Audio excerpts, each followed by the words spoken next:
Hey guys, I'm Shoria. And I'm Parth, and today we're going to be doing practice problems about our recent video, Circle Basics. Page by page, one day before a test or quiz, we've got you. You'll be a studier, fighting, braving the elements, Mendelean genetics. So Katoa, feel the power, you'll be a procrastinator. Studying till the last minute, all you gotta do is cram. Pulling on all-nighter just to give it your best shot. You cram, we teach, you cram, and we'll do the rest. So let's get right into practice problem number 1. And as a reminder, these notes are going to be in our description, not notes about these problems necessarily, but they're going to be notes about what we covered in our previous video, which is going to be basic philosophies and terms and basic formulae for these types of problems. So without any further ado, let's start with practice problem number 1. And as always, this video is going to be divided up into sections. Each practice problem will get their own little section. And we have 10 practice problems, so I hope you enjoy. Let's get started. All right, so let's begin with practice problem number 1. And it says, find the circumference of a circle given the radius. So first off, let's write out what the circumference formula is. So it's going to be 2 pi r. That's going to be circumference. So we already been given our radius. That's going to be 9. So let me change colors here. So 2 times 9 times pi will equal our circumference. So 2 times 9 is 18. 18 times pi is going to be either 18 pi, or if you want to be fancy and multiply it times 3.14, it will be around 56.52. I'll be rounding to hundredths place for the entirety of this video, so just keep that in mind. And both of these are going to be acceptable answers for our circumference. It depends on the teacher. Personally, I prefer 18 pi because you don't have all those finicky decimals, but your preference may vary, and your teacher's style may vary as well. Now let's move on to practice problem number 2. All right, now let's do practice problem number 2. And this says, find the area of a circle given the diameter. And our diameter is 12. So first off, let's, as always, write out the formula for an area of a circle. And this is going to be pi r squared. So r is going to be our radius, but we're given the diameter here. So first off, we need to identify what our radius is going to be. And the formula for a radius when you're given the diameter is going to just be simply d over 2. So in this case, it's going to be, our diameter is going to be 12. 12 divided by 2 is 6. So our radius is going to be 6. Yay. So now we have r squared. And so we've already established r is going to be 6. So 6 squared times pi. So 6 squared is going to be 36. We multiply that times pi. We can either get 36 pi, or if you want to be fancy and multiply this times 3.14, rounded to the nearest hundredths place, this is going to be 113.04, and both of these answers are going to be acceptable. Great. Now let's do practice problem number 3. All right, now let's do practice problem number 3. And this says, find the midpoint of these 2 points. Our first point is going to be -5, 4. And our second point is going to be 7, 2. So first, let's write our midpoint formula. That's going to be m equals, big parentheses, small parentheses, x2 plus x1 divided by 2, comma, y2 plus y1 divided by 2, big parentheses ending. So let's divide this into sections. Let's split it down the middle. Let's do x first, and then let's do y, and then we'll group them together. All right, so our first x value is going to be 7 plus -5. That's going to be our first x value, divided by 2. This is going to be in big parentheses. So 7 minus 5, because we have a plus negative, the negative will win. So 7 minus 5 is going to equal 2 over 2. And 2 over 2 just simplifies to 1. Now let me change colors. Let's do a nice brown for the y. Let's partition this off. y2 is going to be 2 plus 4. That over 2 makes 6 over 2, which equals 3. And that's going to be our y value. So now let's just choose blue again. So our midpoint is going to be 1 for the x value. 3 for the y value, and that's going to be our official midpoint. Practice problem 4. So let's start this. This problem asks for the distance between these 2 points. Our first point is going to be 6, 4, and our second point is going to be 12, 9. So first off, let's start off with our distance formula. That was kind of redundant. So we have a big old square root sign. We have x2 minus x1 plus, I'm going to have to extend our square root sign. Oh no. y2 minus y1. And these are both going to be squared. And keep in mind that these are going to be minuses, not plus. So let's split this up for each little bit, and then let's add them up, and then let's find the distance. So x2, what is our second x? It's going to be 12. Let's put this in parentheses. 12 minus what? 12 minus 6. 12 minus 6 squared. So 6 is what we get from 12 subtracting 6. Now we square this. 6 squared is going to equal 36. And this is still going to be square rooted. And now let's go into this side. Y2 minus y1. What's our second y value? Our second y, let me change colors, is going to be 9 minus what? Minus 4. 9 minus 4 squared. This makes 5. We solve within the parentheses first, as always. 5 squared is going to be 25. This is also still in the square root, so let me scroll a little bit. Scrolly, scroll, scroll. Scrolly, scroll. All right, so now let's go into another color. Let's use pink. I think this is pink anyways. So our distance equals the square root of 36 plus 25. So 36 plus 25 equals what? That equals square root of 61. And you could leave this here, or if you really wanted to, you could convert this into a decimal, and that decimal would be 7.81. Both of these answers are technically correct. As always, I'm rounding to the hundredths place, not to overcomplicate everything. So yeah, that's going to be our distance. Well done if you've stuck around to this point. Now let's move on to practice problem 6. Not practice problem 6, practice problem 5.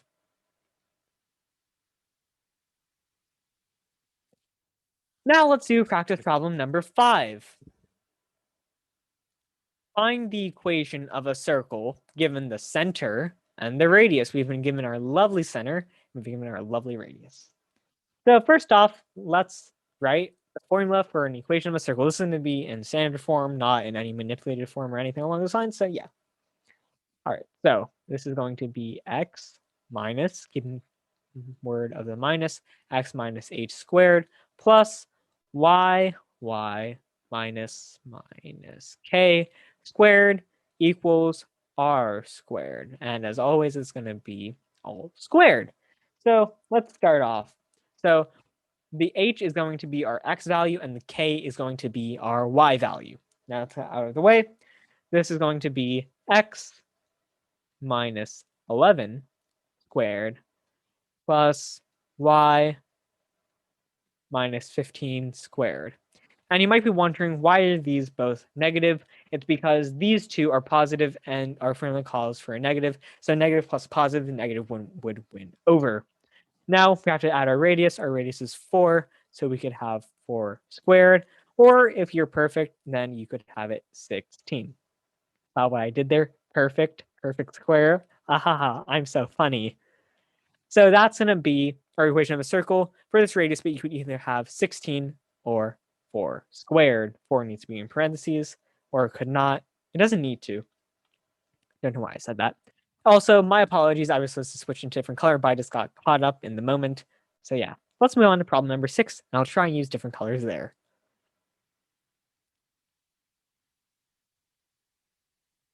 Now let's do problem number 6. Yay! We made it to number 6. So find the equation of a circle given center and diameter. This time we're given diameter. So it's going to be a bit more tricky. So, all right. So we've already established the equation for a circle in our previous problem, but just in case, I will write it again here. It's going to be x minus h squared plus y minus k squared equals r squared. So first matter of business is finding our radius. We already have our center. That's pretty easy. So basically what we do to find our radius is going to be square root of 20. Let me change colors. I almost did this without changing colors. My apologies. I know all of you hate seeing the color blue. I don't think anyone does. So square root of 24 over 2. That makes the square root of 6. That's going to be our radius. This thing right here, let's circle it in brown. This is going to be the square root of 6. That's our radius. Now, let's write out the entire equation. Let's write it in pink this time. So it's going to be x minus our first value. This is a negative, so it's going to be positive x plus 1/3 squared plus y plus 7 seconds. Again, it's negative, negative plus a negative makes a positive squared equals square root of 6 squared. Or you could just have it be 6 because the square root and the square cancel each other out. Now, this part is going to be the main part of your problem. Here, you could decide between square root of 6 squared or just 6. Now let's move on to problem number 7. All right, now let's do practice problem number 7. Yay, lucky 7. Is 7 lucky? I don't know. So this is going to be our problem. Identify the center and radius from a circle equation that has been manipulated. All right, first, this doesn't look pretty. Let's rewrite this. Let's use, what color? Let's use this white. So x squared plus y squared minus 12x plus, that x looks horrible. Jeez. Minus 12. X plus 16 y minus 24 equals 0. Use the bad handwriting. All right, so we need to identify the center and the radius.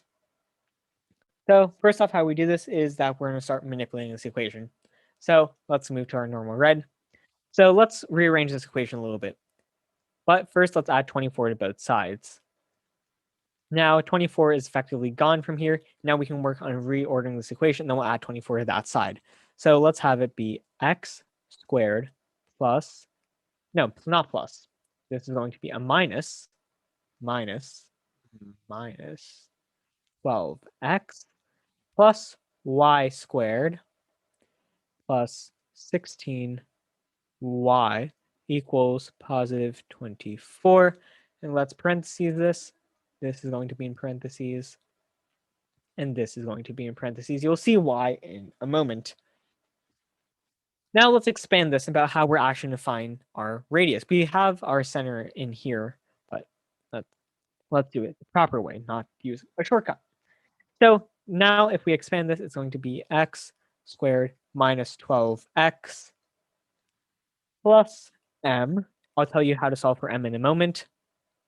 Plus y squared plus 16y plus n. I use these two variables. You can use whatever you want. I'll show you how to solve for both of these variables right now. So for m, it's going to be basically, you see this value right here. Let me highlight it in pink. This value. And this value, we just divide these by 2. We don't include the y for that one. So we just divide this by 2. So let's divide by 2. Negative 12 divided by 2. And then we square this, and that's going to equal m. All right, so negative 12 divided by 2 is going to become negative 6, I believe. We square that equals m. Square root of 6, I mean, not square root, 6 squared and negative 6 squared are both going to be 36. So 36 is going to equal m, and we'll input that into our equation in a moment. Now let's switch to a nice brown. So 16 divided by 2 squared. 16 divided by 2 is going to be 8. 8 squared equals n equals n. So 8 squared is going to be 64. 64 is equal to n. Now let's switch back to our standard red. Let me scroll. So our problem is going to be x squared minus 12x plus 36 plus y squared plus 16y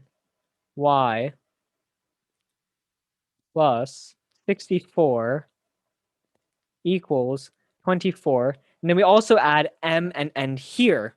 So plus m plus n, because we're both inputting this into here. And I should have set that up there. My apologies for it. So 24 plus m plus n, that's going to be 24 plus 36 plus 64. And that's going to make this entire thing combined. That's going to make 124.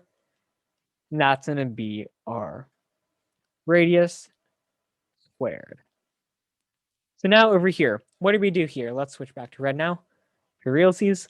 So this is actually a trinomial. And we can simplify this. So in case you don't remember, we can simplify this by doing this to become x minus 6 squared. And then this is going to be y plus 8 squared. And that's actually how our circular equation works. That's how we have these little concise things. So then we have a plus in the middle equals 124. But now, so our center is going to be center equals positive 6 and negative 8. Positive 6 and negative 8. But what is our radius? So our radius needs to be 124 square rooted. And the square root of 124 is going to be the square root of 124. But if we prime factor this, it's going to be 2 square root 31. And that's going to be our radius, 2 square root 31. So I believe we have now answered the question about what is the center and the radius from this circle equation, which is great. This is going to be the answer. Let me just box this in. That's going to be our answer. That's not really a box, that's more like a weird blob, but you get my point. Now let's move on to practice problem number 8. Now let's do practice problem number 8. And this one seems a little bit easier than the last problem. So find the center, radius, and diameter from a circle equation. We have the circle equation here. So basically the center is going to be here, here, and here. And the radius is going to be this square rooted, and the diameter is going to be that times 2. But let's solve this out. So center is going to be x. In this equation, it's -7. So that means in real life, it's going to be +7. Let me change colors a second. Let's use red. So our center is going to be. Also, you can just watch my handwriting get better and better over time. Like that, I think that's going to be really cool, like transitional shift. So basically, our center is going to be, so as we stated, that's -7 in the equation. So it's going to be a +7 here. And then we have a -9 there, which means it's going to be a +9. That's going to be the center of the equation. But now let's find radius. So the 36 is going to be our radius squared. So now we need a square root 36. So square root of 36 is going to be 6. So that's what our radius is going to be. Our radius is going to be equal to 6. But now our diameter. So our diameter is basically going to be double our radius. So what better way to double than by multiplying by 2? 6 times 2, what does that make? Makes 18. No, it doesn't. It makes 12. So our diameter is going to be, I don't feel like writing out diameter, so I'm just going to write d equals 12. And I think we have satisfied this equation. Now let's move on to practice problem number 9.